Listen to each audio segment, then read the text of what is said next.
नमस्कार, अभिरस किचनमध्ये तुम्हा सर्वांचे स्वागत आहे। आज आपण शेवळ्याची खीर करणार आहोत। त्यासाठी लागणारे साहित्य बघूया। मी इथे अर्धा लिटर दूध घेतलेले आहे, शेवळ्या घेतलेल्या आहेत, थोडासा खवा, साखर, बदाम, काजू आणि वेलची पूड। तुम्हाला हवे ते ड्राय फ्रूट्स तुम्ही टाकू शकता। आपण शेवळ्या भाजून घेऊया। गॅसवर टोप ठेवलेला आहे, त्याच्यामध्ये 1.5 पळी तेल टाकलेलं आहे। मला तूप आवडत नाही, तुम्हाला जर तूप आवडत असेल तर तुम्ही तुपात पण शेवया फ्राय करून घेऊ शकता।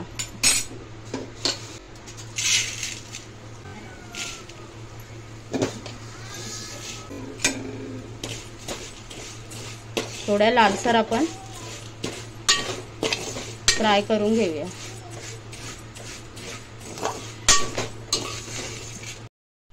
आपल्या शेवया फ्राय करून झालेल्या आहेत। आपण गॅस बंद करूया आणि त्या काढून घेऊया एका प्लेटमध्ये। टोप ठेवलेला आहे, त्याच्यामध्ये 1 पळी तेल टाकलेले आहे। आपण काजू फ्राय करून घेऊया।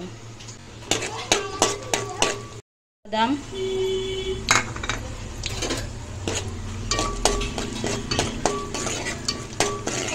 जास्त फ्राय करायचे नाही तर कडवट लागतात।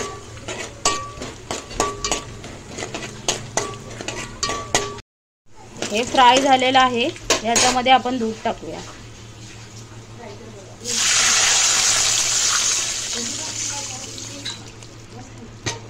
याच्यामध्ये वेलची पूड टाकूया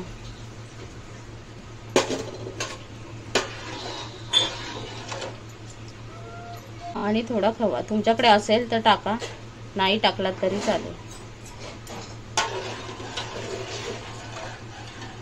हे व्यवस्थित मिक्स करून घेऊया आणि साखर टाकून घेऊया आपण।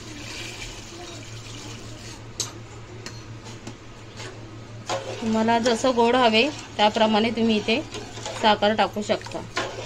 हे आपण चांगलं मिक्स करून घेऊया। त्याच्यामध्ये आपण आता थोडं थोडं करून शेवळ्या टाकूया आणि ते चांगलं मिक्स करून घेऊया। सर्व शेवळ्या टाकून झालेल्या आहे। शेवया जास्त शिजवायच्या पण नाहीत, मध्ये मध्ये असं ढवळत राहायचंय। अशा प्रकारे आपली शेवळ्याची खीर तयार झालेली आहे। शेवळ्या पण आपल्या चांगल्या शिजलेल्या आहेत। अशा प्रकारे शेवळ्याची खीर तयार झालेली आहे, साध्या सोप्या पद्धतीमध्ये। असेच नवनवीन व्हिडिओ पाहण्यासाठी अभिरस किचनला सबस्क्राइब करा, लाईक करा, शेअर करा आणि बेल आयकॉन क्लिक करा।